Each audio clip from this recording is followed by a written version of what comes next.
Hello बच्चों, हमारे YouTube channel RB प्रसाद में आपका स्वागत है। बच्चों, जैसा कि आप जानते हैं कि इस समय हम क्लास 12th फिजिक्स में विद्युत चुंबकीय प्रेरण चैप्टर को लेकर के चल रहे हैं। इसमें आज का हमारा टॉपिक होगा प्रेरकों का संयोजन। प्रेरक एक तरह से कुंडली होते हैं, कॉइल होते हैं। आज हम प्रेरकों का संयोजन करने के बाद जो उनका प्रेरकत्व होता है वो उस पर क्या प्रभाव पड़ता है, या दो से अधिक कुंडली को या प्रेरक को जोड़ने पर उनका समतुल्य प्रेरकत्व क्या होगा, उसके विषय में चर्चा करेंगे। जिस तरह से प्रतिरोधकों को दो प्रकार से जोड़ा जाता है, उसी तरह से प्रेरकों को भी दो तरह से जोड़ा जाता है, एक समांतर क्रम में और दूसरा श्रेणी क्रम में। तो दोनों ही क्रम संयोजन में हम देखेंगे कि दो प्रेरकों के जोड़ने से उनका समतुल्य प्रेरकत्व क्या हो जाता है। तो इसको देखने के लिए सबसे पहले हमको जानना है कि समांतर क्रम संयोजन में दोनों ही कुंडली या प्रेरक में धारा कैसे परिवर्तित होती है और किस तरह से दोनों ही प्रेरकों के सिरों के बीच प्रेरित विद्युत वाहक बल होता है। तो यहाँ पर पहले हम समांतर क्रम संयोजन में देख रहे हैं दो कुंडली है जिनका स्वप्रेरकत्व L1 और L2 है और ये एक सेल से जुड़े हुए हैं। तो यहाँ से सेल से विद्युत धारा जब प्रवाहित की जाती है तो दोनों कुंडलियों में ये मुख्य धारा I1 और I2 में बढ़ जाती है। तो ऐसी स्थिति में धारा I1 और I2 का जोड़ I के बराबर होगा, यानी I बराबर I1 प्लस I2 होगा। और अगर हम डिफ्रेंशिएट कर दें तो क्या हो जाता है, di/dt is equal to di1/dt plus di2/dt। ये समय के सापेक्ष धारा को डिफ्रेंशिएट किए हैं। ये समीकरण 1 हो गया। अब आप जानते हैं कि समांतर क्रम संयोजन में चाहे प्रतिरोधक जुड़े चाहे कुंडली जुड़े, उनके सिरों के बीच विभवांतर एक समान होता है, या कह लें प्रेरित विद्युत वाहक बल एक समान होता है। तो पहले कुंडली के लिए अगर हम देखें तो प्रेरित विद्युत वाहक बल अगर E माने तो E is equal to -L1 di1/dt। ये पहले के लिए हो गया। और यहाँ से क्या निकल के आएगा हमारे पास, di1/dt is equal to E/L1 minus के साथ। इसी प्रकार से दूसरी कुंडली के लिए देखें तो यहाँ पर देखेंगे E is equal to -L2 di2/dt और यहाँ से बन के आएगा di2/dt is equal to -E/L2। अब इन दोनों कुंडली के स्थान पर एक ऐसी कुंडली लगा दिया जाए जिसका समतुल्य स्वप्रेरकत्व इन दोनों के कॉम्बिनेशन के बराबर हो जाए। तो यहाँ पर एक कुंडली हम इस तरह से लगा दिए और मान लेते हैं कि इसका स्वप्रेरकत्व L है और चूंकि एक ही कुंडली थे इसमें धारा I चलेगी।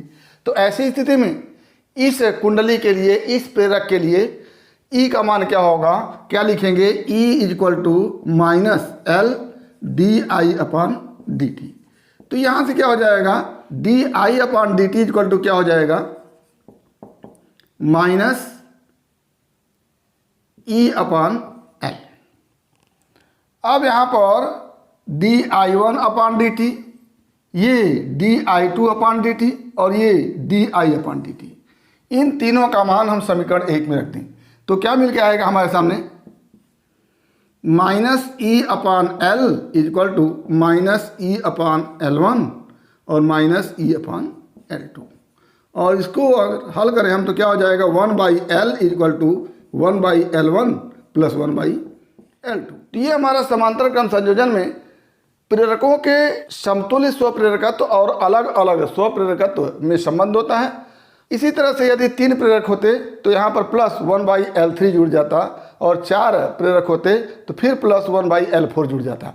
आइए अब देखते हैं श्रेणी क्रम संयोजन में कैसे समतुल्य स्वप्रेरकत्व निकलता है। तो यहाँ पर दो प्रेरक हैं, इनके स्वप्रेरकत्व क्रमशः L1 और L2 हैं और दोनों श्रेणी क्रम में एक सेल से जुड़े हैं और सेल से धारा आई चल रही है, तो आप देख रहे हैं कि यही धारा आई पहले प्रेरक में और दूसरे प्रेरक में है। तो ऐसी स्थिति में पहले प्रेरक से संबद्ध चुंबकीय फ्लक्स अगर देखें तो क्या देखेंगे, φ1 = L1 × I, और दूसरे प्रेरक के लिए क्या हो जाएगा, φ2 = L2 × I। अब संपूर्ण जो फ्लक्स होगा वो φ1 + φ2 हो जाएगा। तो क्या लिखेंगे, φ1 + φ2 = φ। ये φ क्या है, संपूर्ण फ्लक्स है। अब इन दोनों के जगह पर कोई एक प्रेरक लग जाए और जिसका स्वप्रेरकत्व L हो, तो क्या हो जाएगा, इस तरह से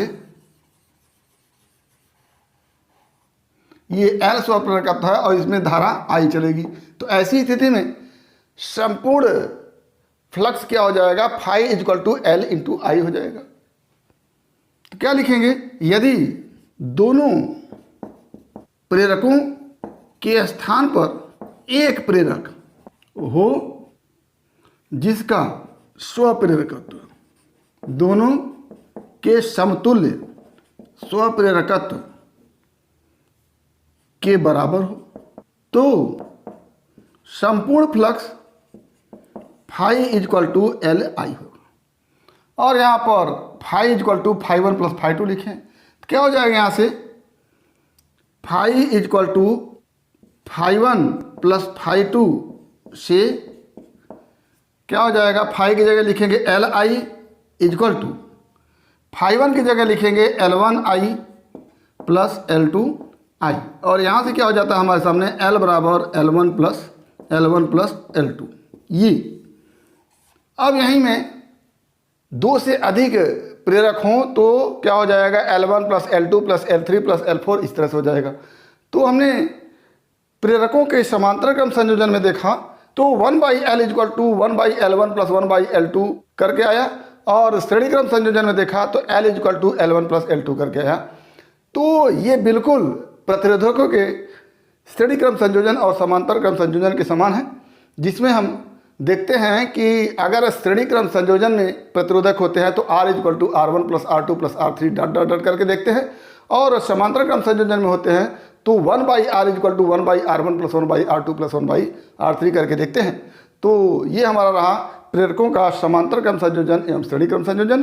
उम्मीद करते हैं कि आपको समझ में आया होगा। अगर इसमें किसी प्रकार की समस्या है तो आप हमारे YouTube चैनल के कमेंट बॉक्स में कमेंट करके अपनी समस्या का समाधान करेंगे, और यदि वीडियो क्लिप पसंद आए तो प्लीज़ लाइक करेंगे, शेयर करेंगे, साथ ही हमारे YouTube चैनल को सब्सक्राइब अवश्य करेंगे ताकि हमारे द्वारा दिए गए हर वीडियो क्लिप का नोटिफिकेशन आपको मिलता रहे। तो आज बस इतना ही। अगला टॉपिक अगले वीडियो क्लिप में एक बार फिर आपके भविष्य के लिए बेस्ट ऑफ लक। धन्यवाद।